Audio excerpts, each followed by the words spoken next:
Welcome to the warm-up. I'm Stu Wakeford, and with me, as always, is my best mate, the ambassador, Marcus Gale, and the shake to our rattle and roll, Brentford women's gaffer, Karleigh. How are you guys? You all right? Good, thank you. All very well, Stu. Yeah, and look, obviously the more eagle-eyed of you might have noticed we're not in our normal studio. No, we've got turf from there. We're not allowed in, obviously, with what's going on with COVID and the lockdown. We've got to be extra cautious at the moment, so we'll be probably in here for the next couple of weeks, but I'm all right with it. I'm liking it. It's nice and cosy. Took me a while to get up here, though. I was going to say, we had to use the step ladder to get you up there, but this is my Everest.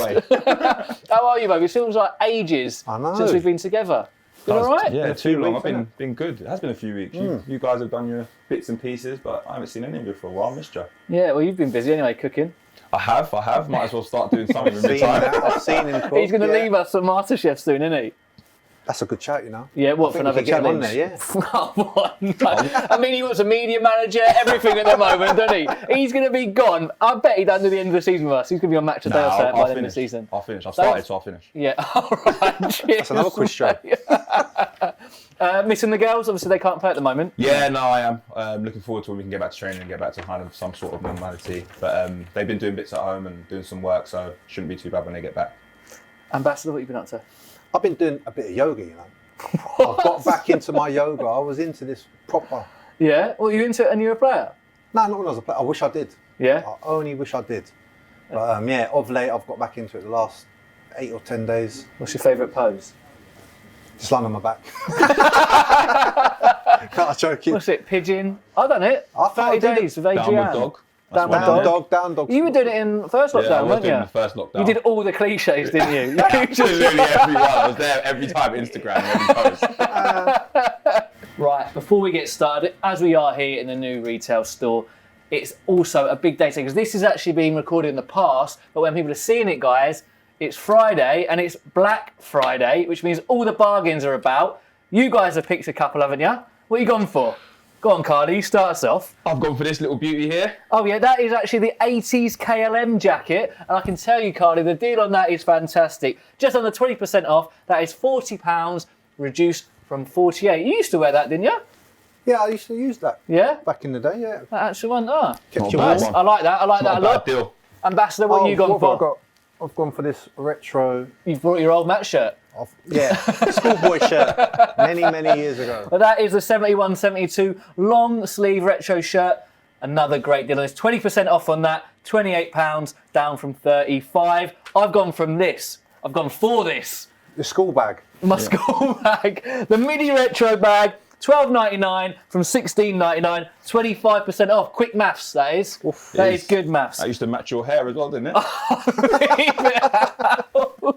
That was me, basically, bowling around Southampton at uni, getting no girls. Anyway, as soon as you finished here, make sure you get on the online store and pick up the best bargains because they will only be there for a limited time. The link, that's down below as well in the description. Christmas coming soon, so maybe you'll get something nice for someone. Anyway, and also the delivery times are there back to normal as well. Should probably take this off, but before I do, what's that I'm just pulling out of there? Oh yeah, don't worry, another great show I've pulled out the bag for you. It's dreadful, isn't it? These gags are getting worse. So bad. Sorry, I'll get me coat. Anyway, please don't turn off. This is a bad start, isn't it? This is the I'm worst disappointed in you. You've had a few weeks as well to prepare. Is that something? It couldn't get any better, I tell you. Because get ready. We've got a really fun show for you today. Because I said, young Mads, there's no need to feel down. I said, young Mads, pick yourself off the ground. I said, young Mads, what's your favourite sandwich? That's right, Mads Bech Sørensen told us what his favourite sandwich is in another edition of My Favourite. And he also told us the secret behind his long throw. It was round 2 on the water as well, wasn't it, for me and you? Yes, we had some good fun out there, I think. Second challenge. We won't give too much away, but we've got that to come in a bit. Big thanks, by the way, to Team Keen Sculling School. They were brilliant with us, weren't they? Great crew we had. Looked after us. Mm-hmm. But also, obviously, bear in mind, that was filmed pre-lockdown and we did have to comply with all their COVID safety restrictions. And the head-to-heads, they don't stop there, as these two are going to go head-to-head in a little challenge live here in the studio. And also, obviously, we are going to cover football because you need to remember, this is a football club, isn't it? This is a football show. Yeah, exactly. It's meant to be. It's meant to be a football show when you've got idiots with grey hair on high chairs singing stupid songs at the top of the show. We are back in action tomorrow away at Wycombe Wanderers at Adams Park. You can watch the game as always on iFollow, and this week there's more reason than ever to be buying those passes, as all the income from iFollow will be donated to Jamie Powell's treatment. You may have read about Jamie's story already, but for those of you who maybe haven't seen it or heard about it, here's his brother Dan to tell the story. Hi, my name's Daniel Powell. I am the brother of Jamie Powell. Jamie is a family man. He's been married to Karleigh for 7 years now. They have 2 boys, Jackson and Frankie. Jamie would do anything for anybody. He's a hard-working family man. He has works in the film industry and is a plasterer at Shepton Studios. But he's just a great man. He really would help anybody in times of need. His first game was in 1987. Dad took, we were a family of Brentford fans. First game was in 1987 against Port Vale. And since then he's been a season ticket holder for as long as I can remember. He goes to the games with the boys, and we come from a very Brentford family. The favourite game I attended with Jamie was probably the Preston game in 2015 when we secured promotion to the Championship. That was fantastic, and a game we really look forward. We've been waiting a long time to see. We all used to sit in the New Road together. It's a big family thing that we like to do as a family. Both boys love the game, and we're looking forward to coming back and being able to sit in the new stadium. So Jamie has been diagnosed with osteosarcoma of the skull, which is a very rare form of cancer. It's been very hard. It's been difficult. Jamie has. He's been told that he can have treatment here in the UK, but he would be offered radiotherapy. Unfortunately, the radiotherapy would not kill the cancer cells. Only the proton therapy would be able to do that. My sister-in-law had an inoperable brain tumour 10 years ago. She's been cured of this so far. So we're hoping to get him out there and hopefully can receive the best treatment possible. The money raised will go towards Jamie's treatment in MGH Hospital in Boston. He can then hopefully undergo proton beam therapy, and that will target the cancerous cells directly in Jamie's skull. Hopefully that will give him a full recovery. Well, I would like to say on behalf of Jamie, his family and friends, how grateful we are to everybody who has donated, who has sent messages of support. It really does mean so much to Jamie. We appreciate it so much, and really can't thank everybody enough. If we still have a target, we still roughly need about £100,000 for treatment for Jamie. If anybody can donate, no matter how, and if you haven't already, how small, it will be greatly appreciated. And once again, a big thank you to everybody. Your support is really, really appreciated. Thank you. The reaction from the football family has been incredible, and a reminder that obviously all the income from that game's iFollow pass goes to Jamie's treatment. We'll talk about that fixture in a bit, lads. But feels like ages ago now, the Borough game. But it was only 2 weeks ago, so should we start there? You were doing comms for the game? Yeah, tough watch, commentary, tough watch, tough to commentate as well. It's very difficult, especially there's no sort of atmosphere in the stadium at the moment. There wasn't much going on the pitch, to be fair as well, so it made it quite difficult to sort of bring some energy into that sort of match.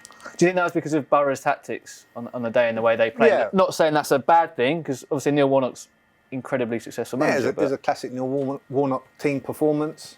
Come to stifle, frustrate, and he grabs a point at the end of the day. So it's a job for him to do. He's turned them around a bit. So, but yeah, we've got to do a bit better in terms of what we produce, especially at home, and trying to take the game to the opposition. Karleigh, Thomas called it in the presser before. He said they're going to go man for man first. I mean, you can have that information, I guess, but it doesn't make a difference. It's still hard to play against. Have you ever had a game like that? Not that I can remember having a game where I've been in a team where I've been man marked, or the team's been man marked, and no one has to worry about man marking me. You see my FIFA stats. So, but I've been involved where I've had to man mark someone, and it's horrible. And if you've got that all over the pitch, especially in this climate at the moment where, you know, there's been so many games, players are tired, you have to start thinking more and trying to be even more clever in what you do to try and lose your player. So I can understand why the game ended up being a bit of kind of not a classic, so to speak. I was watching it, I was just going, it's one of those ones you think they're just going to rat a goal in a minute. Do you know what I mean? They're just going to rat something and then there's no coming back from that, is there? Yeah. If you concede to a game in a game like that, you ain't coming back, are you? It was going to be a 1-0 game for any side on the day. Yeah. It wasn't going to be plenty of goals involved, but it was such a dire game in terms of that. You know, thankfully we got a clean sheet out of it, which is a plus point. So we take that away from it and build. Like the positives. And look, you said it was going to be a 1-0 game. Vitali does have that chance. I'm going to stick up for him here. I think, honestly, right, the first time I went, oh, nah, you're right, how's he missed that? But I watched it again. I think it's I might be a bit nice here. You're not having it. I think he's got to make connection to hit the target. He's on the stretch under a lot of pressure. No, you're not having it. I'm just thinking left foot. Being a biased left footer myself, I'd back a left footer putting that away. Yeah. Yeah. Big call again here, right? I'm saying if we played that game tomorrow, we'd win that. It'd be a different outcome because it came at a really tough run of fixtures and a hard schedule. What do you reckon? I think it would have made a difference. I think that, you know, a few players would have managed to get some rest. Maybe slightly a stronger team, so to speak, or slightly different team. So I think it would have made a difference, and I think, yeah, they may have had enough to take it. And I don't want to be all doom and gloom. You've already mentioned one positive, clean sheet. Last year we only had 2 0-0s. That's half of them done already now. We don't have to worry about that. Every year you get these fixtures, didn't you? It does that. Like you don't really go through a season without a 0-0 or some drab match, surely. This is just, we've had it. Yeah, there's always going to be a couple of games where it's not exciting. It ends up being a 0-0, a bit of a dull game. But like you said, there was only 2 last season, so one of them's out of the way. So No, we don't have to worry about it. We score goals. There's always goals in our games. And look, I thought it was another really promising performance from a man that we've mentioned. I'm not going to do the song again. Mads Bech Sørensen. I ain't never going to do that again. I'm really sorry, Mum and Dad. And Mads. Anyway, I thought he was brilliant alongside Ethan. Ethan, for me, was probably man of the match. But he's getting better every game, isn't he, guys? Yeah, he's maturing. He's got that trust with the manager, which is brilliant. But you can see him just stepping forward into the games now. The Borough match, he had to travel with the ball at times. Same like with Ethan, just to break that sort of line. Because of how Borough played, you know, they was man marking everybody, so they left the centre backs pretty much free at times, hoping that they'll make a mistake. But he stood up to it well. So talk about that. Have you had that where you've realised, right, they're literally, I've been at centre half, and they go, and you're going to be the playmaker because everywhere's got off. And how do you deal with that? It must be like. yeah, it's one of those like where, you know, you have to try and find a way to help your team in that sense. You know, teams are always going to want to try and stifle Brentford's play and their key players. So, you know, you have to kind of step up to that challenge. And he's talented enough to go and do that and produce passes and open teams up from a deeper distance. So, I mean, there wouldn't have been a worry in that sense. And Hillsey spent a bit of time at Wimbledon club that you guys know pretty well. It seems like that club's still very similar in its kind of methods and the atmosphere around the club. So what would that have done for him, being in that environment and that changing room? Because I know one of the lads that was there last year, and it was a lively changing room. So that would have helped him as a young player, It would have surely. got him out of his shell for sure. I think that's been the culture of the place for many a decade. So in that sense, it's a good thing for young players to go into, so they can just grow, mature, enjoy the game, and play a good amount of games. And look, we're going to put that game to bed now, Borough game. That's done. We've got one of those tightly fought, horrible games out of the way. There's another battle, weren't they, around the same time on the river. Let's get to it, mate. To celebrate the launch of our third kit, which obviously goes back to our heritage coming from the Brentford Rowing Club back in 1889, we thought we'd go head-to-head on a little rowing challenge at the Team Keen Sculling School in Chiswick. They looked after us proper. Peter Haney, what a legend. There's a guy in this about to see him. Top guy. He's been to an Olympics. He's rowed at an Olympics, and now he's got to teach us two idiots, us idiots, how to row. He must have been disgusted how bad we were, wouldn't he? Well, let's see, innit? All we're going to say is it was a really, really cold day.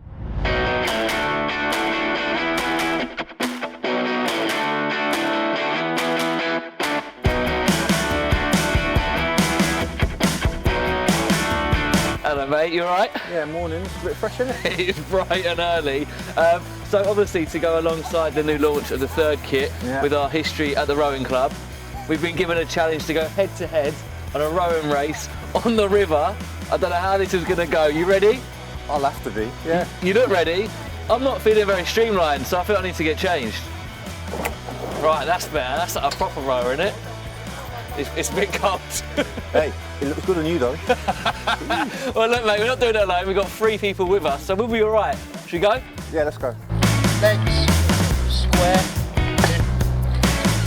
So your arms have got to open wide to there. Okay, and keep your thumbs at the end of the handle. The ejector button, yeah? Hopefully we just get back out of the boat dry. That's the main thing. I don't want to go in that water. That's freezing. Well, I think, honestly, I reckon I've got him.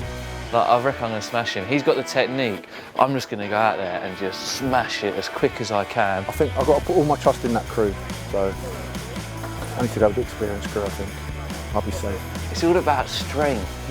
He's past it. We all know he's past it. Look at him in that retail challenge. I've got this, trust me. This is me. We're not going to go fast anyway, so... We're not going to go fast? We need to go fast. We need to beat his team.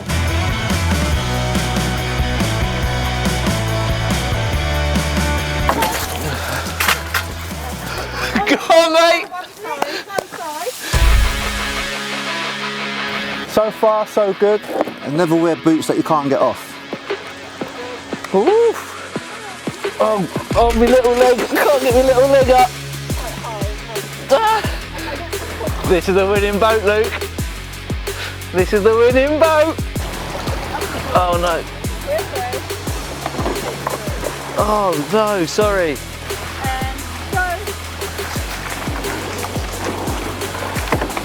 Oh, no, I hit your things. Why do I keep hitting? Marcus, pull into here, then tap it down. Not pulling down into the waist. Yeah, okay. Go.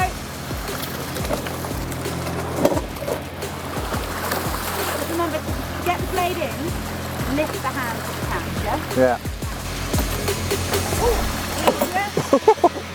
Timing. That's up.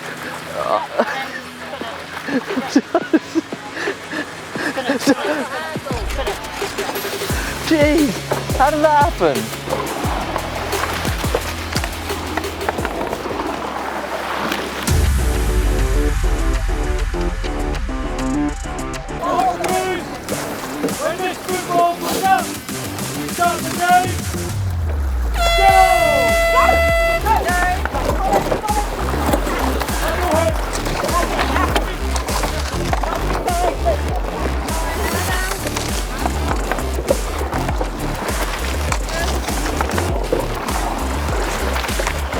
Done that thing again. Oh no! Ah. Oh,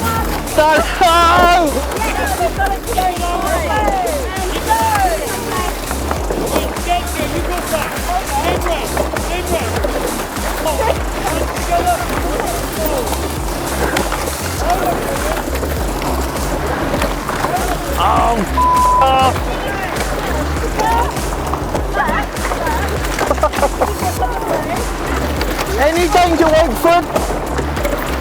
What bloody strings are caught up?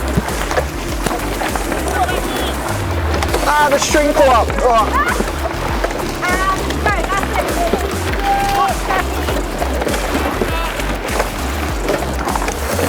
Techers is gone.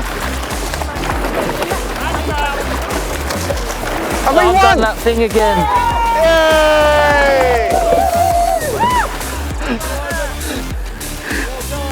No, I've got to worry about it because that was embarrassing. Awful. I'm so bad at this. I'm so bad at rowing. Never let me down. Oh, it's such a sweet victory. Thank you. Got to have good skills personally. The I was champagne so in there. bad. Hold up, just got to get the champagne up my boot. How are your boots so wet? Let me have a look. Let me just take it off. Right, Peter, how do we get on? You weigh about 110 kilos and you weigh about 72 kilos. Hey, steady on with that, So mate. I'm going to take away a few lengths in a few seconds from Marcus. No, you're not doing nothing like that. I want it seriously. Oh, Cut! you stand there. And now I'm going to make that, so that makes it about a dead even race now. Never! Peter, you ain't getting no help with your boat now. That's it. Well done, mate. You won this Anyway. one. I'll give you that one. You won this one. Well done, fella. All right, well done, mate. You won. Cold though, wasn't it? How cold was that day? You could see it was cold, mate. Yeah. We could tell by you it's cold. Remember, it was the coldest day of the year for record, right? Thank you again to Team Keen Sculling School. Fair play, mate. You battered me. Can't complain. I'm not going to mention the fact that you had a shoulder injury that could have maybe impacted a rowing challenge. But no, you know what? Yeah. You won. You won. Man, excuses. And, look, I'll front it. Part of the bargain is I've got to do a forfeit. I'm not going to shirk it like you did. Go on, what are you going to say? You looked the part though. I did look the part, yeah. That was all the gear, no idea, they call that. All the gear, no idea. And you got wet somehow. Anyway, look, I'll do the forfeit. I don't mind the forfeit. But what are you thinking? The fans, can pick? Yeah, Fans have got can to pick, I think, right? yeah. Fans need to pick. What are you going for then? What I've got for you is quiz in an ice bath.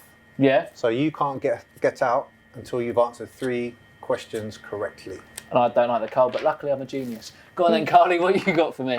I'm going to go the old classic, red arse. You'll be on the line, back to the players. All the B team players get a shot from the 18-yard box. Hopefully they catch you every time. All right, that's going to be a fun day anyway. Right, well, we'll stick that poll online and you guys can pick which I have to do. Yay, woohoo! Anyway, right, you've got to be in for the next one. I am. Yeah, now you're on the firm full time. Get him in. I'm ready. Scoreboard's 3-3 at the moment. Because we're doing points, you get 3 points for a win. I think I'm a celebrity, kind of like a dingo dongo challenge. What do they call it? Bush tucker trial. Bush tucker trial. Damn. Not a dingo dongo. That's the dingo dongo coins. Dingo. I'm ready. That's it, right. But the fun challenges don't stop. Last week, 3 of you had a little bit of fun with Mr. Brentford, Peter Gillam. Well done, Mike, Sal and Hugh. That man is a legend, and you come for him, you got me to deal with. Peter's a trusting man. He's doing a nice thing with those messages. It's an easy mistake to make, though, as these two are about to find out. I'm going to read out a name. Mm-hmm. You've got to tell me, is this a footballer or is it a fake name? All right? So, first one, as we can see here, Lopez Ufarte. Lopez Ufarte. Karleigh? I'm going to go false. Fake? I'm going real. You going real? It's a real player. Lopez Ufarte played a Spanish footballer from the 70s and 80s. 1-0 to Karleigh. Next one. Emil Kiwi. Emil Kiwi. What are we saying, lads? I'm going false. I'm going true. You're going true? Yeah. Ah, it's false. Of course it's false. Emil I can't wait for Kiwi. these challenges. It's going to be easy for me, these challenges. 2-0 to Karleigh. Next up, Danya. Sounds like a Brazilian, maybe. Could be a bit like Dunga. What are you thinking? False. False. I'm going real on this. You going real? Yeah. It's false. 2-1. You're back in the game, ambassador. Next one. I'm not going to say this one out loud. It's what are we saying? Is this Robin Koch? Is it real? You going real? Yeah. No, I'm going real. It is, of course, real. He plays for Leeds United in the Premier League. Robin Koch. 3-1 the score at the moment. Cheeky ass. Cheeky ass. Is cheeky False. ass That's false? Yeah, I'm going real. You going real? It's real! 4-1. Cheeky ass played at the World Cup that you played at. 98 for Paraguay. Right back. Jeez. Knew the South American could tell. So what's that? 4-1? 4-2?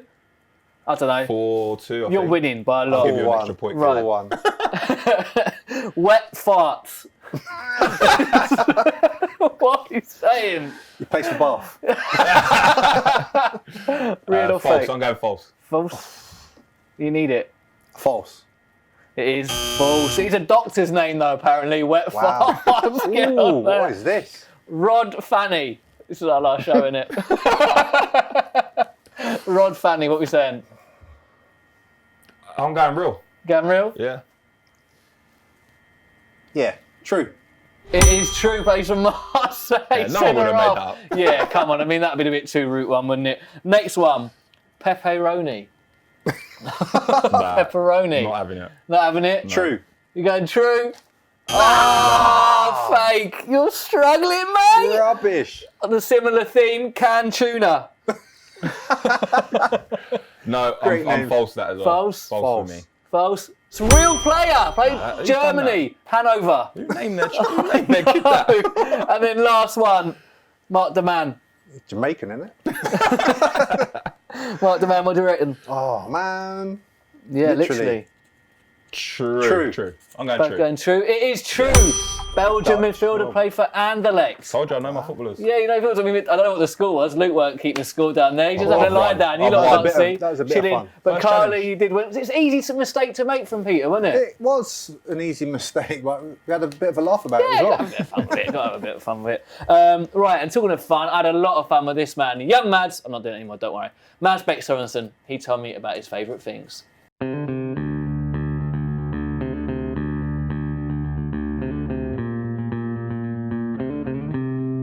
I've supported Arsenal, so I'll say Arsenal is my team. How comes Arsenal? It was just me and one of my friends. We were watching a lot of football together, and everyone just supported Barcelona. And then one of the commentators, he said that Arsenal is probably the English version of Barcelona at that time. That was why we were like, all right, we don't want to support Barcelona, so we started supporting Arsenal instead. I've seen a lot of videos of Ronaldinho online. Yeah? So, I enjoyed to watch him. But you didn't base your game on... No, not at all, not at all. You obviously played a lot of your career at the back, but you also played a game on at left wing. I didn't realise this. I didn't have you down as a winger, and you scored, didn't you? Yeah, I scored. I played a few games as a left back, and then we needed a left winger at some point, and then I played, I think, 4 or 5 games as left winger, and I scored 1 goal. So What was the goal like? Good goal? it was a counter attack, and I was driving with the ball. There's no teammates with me, and then I just took a shot outside the box and it went in with the post. So. And when you played on the wing, were you challenging your inner Ronaldinho? Were you more just get the cross in early? Nah, it was just long balls to me, and I just had to flick it. So that's basically it. Just had to jump, flick it. Amazing. Had one in my youth career in Horsens. He followed my age group from under 13s to under 17s, and he was really good for me. He meant a lot. Yeah. And did he give you your debut then eventually? No, he didn't. That was another manager. You made your debut at 16, but you're only 16 in 3 months. That's really young. Yeah. Playing men's football at that age must have been quite intimidating. But were you as big as you are now back then? That's what I'm imagining, that you were still huge. I was quite big, to be honest. But it was just a strange situation. Suddenly we didn't have any left back, so the manager just said to me and another guy, we need a left back, so we're going to test both of you today, and one of you is going to play the next game.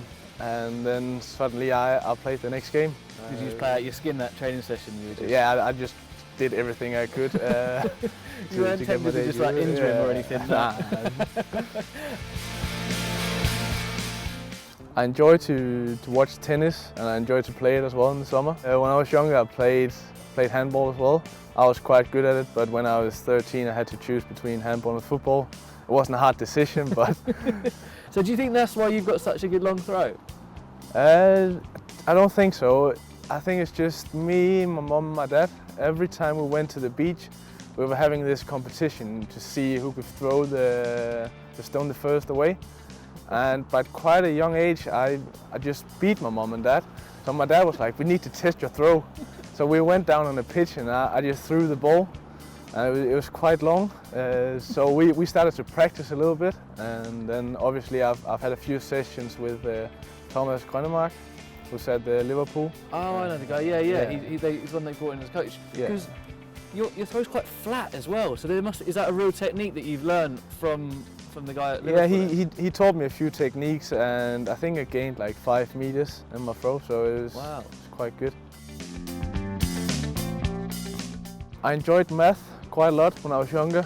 Yeah. I like to work with the numbers, but when you get older, there's more letters than numbers in math, so I didn't enjoy that as much. Yeah. Aren't you studying at the moment? Is that right? Yeah, I'm completing what's equal to A levels, but just the Danish version of it. And what are you studying there? It's just all kind of subjects. Last year I completed English, and some economy. What do you think you'd have done if you weren't a footballer then, or handball player? I'll probably study at the university right now. Yeah. Yeah. And then what would you like to have done? Oh, that's a good question. Probably something about either leadership or psychology. It's always good to have Christian Norgard in front of you. Then you don't have to do as much. He'll just take all the balls in front of you. So yeah. Just the enforcer in front of you, just cleaning up. Absolute Yeah. dream to play behind. I will probably go with chicken bacon. Yeah. Yeah. Bit of mayonnaise in there. Yeah, of course. On a baguette, or are we talking bread or Baguette. Baguette. Yeah, a big baguette. Yeah. Chicken and bacon sandwich he's gone for. That's always the big one. They love that on a baguette. To be fair, I might have that after this. Debut at 16. How old were you two when you made your debuts? I was just turned 18. Just turned 17. I was on the bench at 16 though. Just didn't get on. Were you? Yeah. Were you nervous? 'Cause he was like, no. Yeah, I was absolutely bricking it. Yeah. Were you massive at 16? Because he was huge, you said. No, I wasn't huge. I was tall though, but Yeah. I was tall, but I wasn't huge. You weren't built. I wasn't huge. Well, we'll need him. As we know, it's a silly season, isn't it? Ridiculous. 12 games between now and New Year. Everyone's talking about this, but it is absolutely ridiculous. You could get some silly results now, couldn't you? Yeah, you got an opportunity to make some great results, but then again, you could be at the other end of it as well. Do you think we're going to see some weird ones? Yeah, there has to be with that amount of games. Yeah, without a doubt there will be. And the fatigue that's going to be built up within players, especially if you've got a team that's got more international players in there where they've played the extra games as well, those things will tell in time. Well, you messaged me about that, and you said, like, the current England players that are playing, like, they're all racking up over 1,000 minutes already. Yeah. 18 of them. It's unbelievable. 5 subs. That's been reintroduced this week. Big news. That's going to help. Yeah. Every squad, just how you utilise those subs at the key moments. So yeah, that's going to hopefully give us better games. Right decision. Yeah. Yeah, it needed to be done, just for the players' welfare, the game as well. You know, we want to see exciting football, fast, exciting football. So it's going to make a big difference. But I'm going to play devil's advocate here. I think it's a bit. It's a mess. It should have been done at the start of the season because now, right? I think that Borough game, if we'd had 5 subs for that, it would have been a different game. And now someone else is going to play against them with 5 subs, so they might get a result that we couldn't get because the rules weren't there for us. It's going to affect. There'll be loads of games that certain teams you want to have a certain amount of players for. I just think Neil Warnock's teams are going to be the same anyway. No matter how many subs you put against them, you're still going to come about with the same result. It's still going to frustrate you. So we've just got to make use of the 5 change. You're right. I mean, I think it's the right thing to do, but it just annoys me a bit anyway. But which individuals though are going to benefit from this? There's one that comes to mind straight away. Tariq Fosu, surely. Yeah, there's obviously more room on the bench, an opportunity to get off of that bench as well, which I think is important. Dervisoglu as well, maybe. You saying bring him back? Bring him back, maybe. Yeah. But His with goals. that, it's a weird one because where does he play? Because at the moment you've got Tony and Force, 2 of the best strikers in the league at the moment. So Halil's not going to get a look in there, surely. So surely it is better for him to be getting his games elsewhere, like Marcus did last year. No?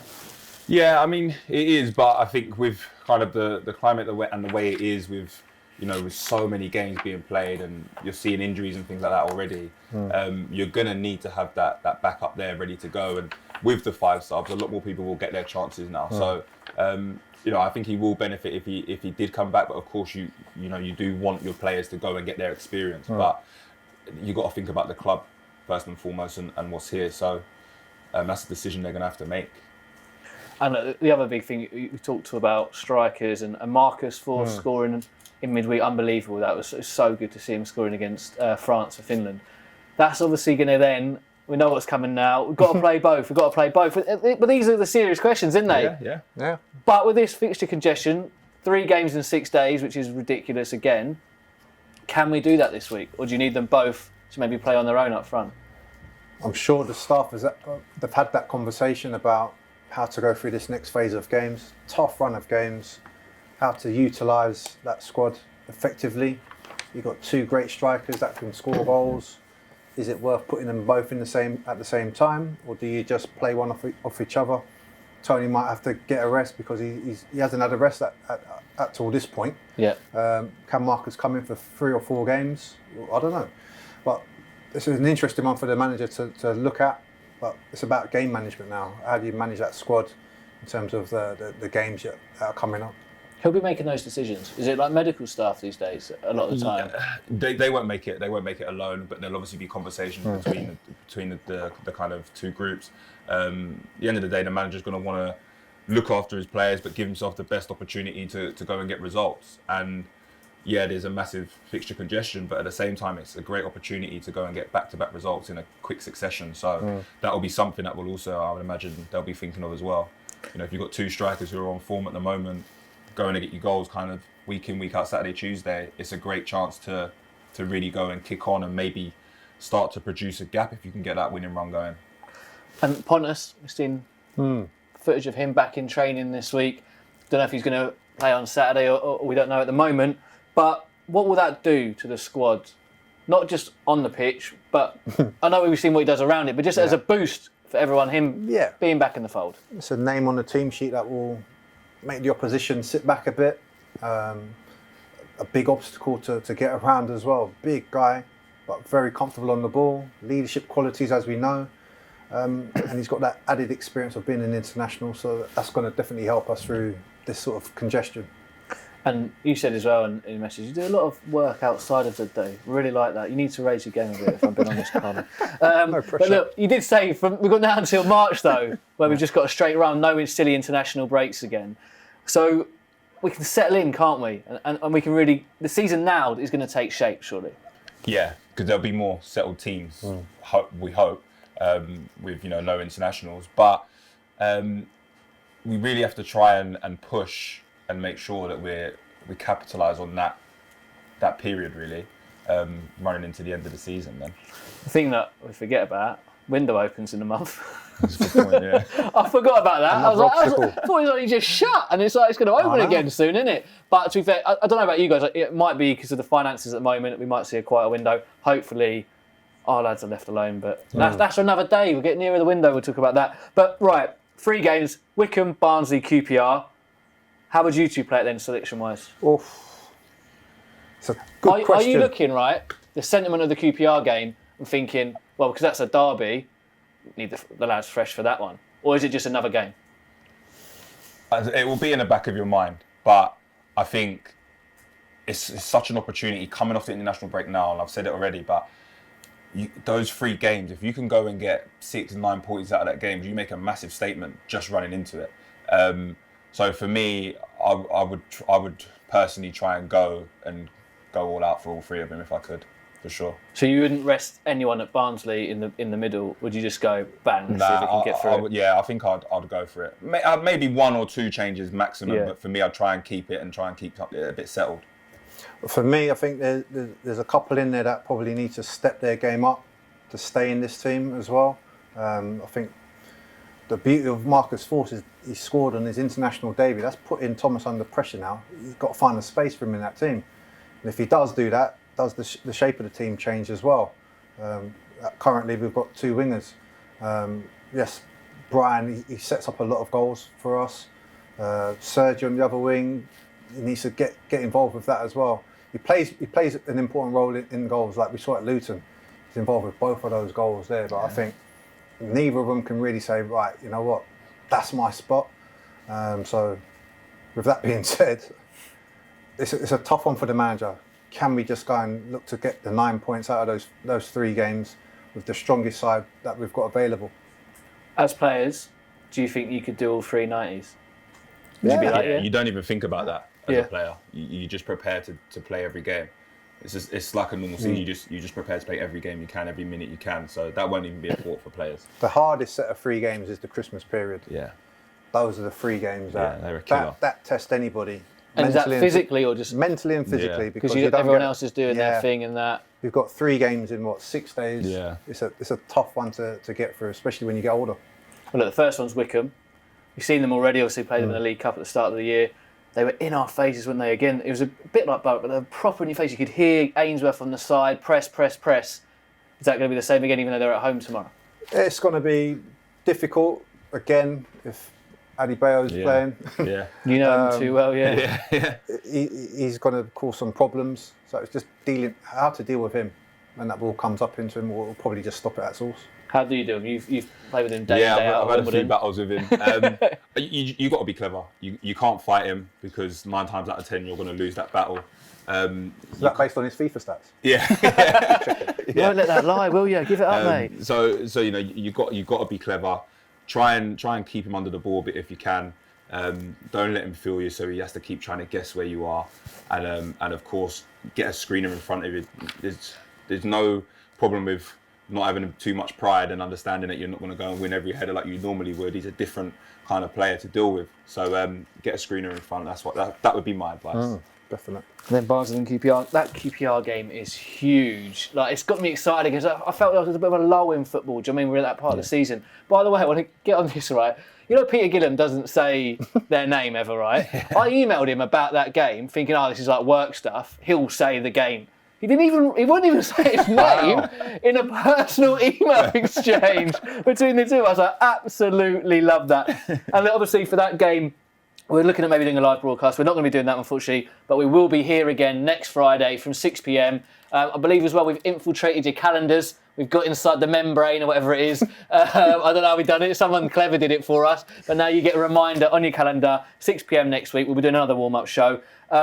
Anyway, before we go, we've got to do our competition. Last time we spoke to you, we asked who Josh Da Silva said was the scariest member of the first team squad because it was Halloween. Here's who he said. Mads Sorensen. Why? Because he likes to shout a lot and tries to boss everyone around. Obviously, it was always going to be Pontus Jansson. Whoever says someone else, have a word of yourselves. Thank you, everyone who did enter. And because we're here today in the rebranded B store, we thought we'd do a retail prize. So whoever Marcus does pick out the bowl, go online, pick something you like from the retro collection, let us know, and we'll be sending it to you if it's in stock. It should be in stock. Hopefully be in stock. Right, Marcus, do the honours. Here we go. Bowl's getting heavy, you know. I was going to say that. Right, FIFA let's stats. have a look. Who's it going to be? Who's it going to be? Is that one? That is one, yeah. Yes, one. Right, let's have a look. Andy Batten. Andy Batten, you've won yourself anything you like from the retro collection on the store. Give us a shout, tell us what you want, tell us your size, tell us your address, and we will get that sent out to you. Now this week, because it was internationals, obviously some of the lads will be going away, we're rooming with someone. So we asked Emiliano who he'd least like to room with. I think it might be because he doesn't say anything. So it will be quite, no talk. So tell us who you think Emmy said he'd least like to room with. Get in contact with us on the usual social channels, Twitter, Instagram, Facebook, direct message these boys, do whatever you want. And next week, probably about Wednesday time, we'll stick that up on socials too, and you can just comment below. Probably easier to do that. Huge week ahead, 3 games. Remember, tomorrow's game, all income from iFollow sales will be going to Jamie Powell's treatment. That's massive. So if there was ever a week to get an iFollow match pass, this is the one. They're available at brentfordfc.com/iFollow. And a huge push, it starts tomorrow. This period could shape our season. Have a great weekend, everyone. We'll be back next week before the QPR game, 6 p.m. I'll leave you now with a man who's won every award in October, Ivan Toney. What a signing he's proven to be. Have a good one. You Reds!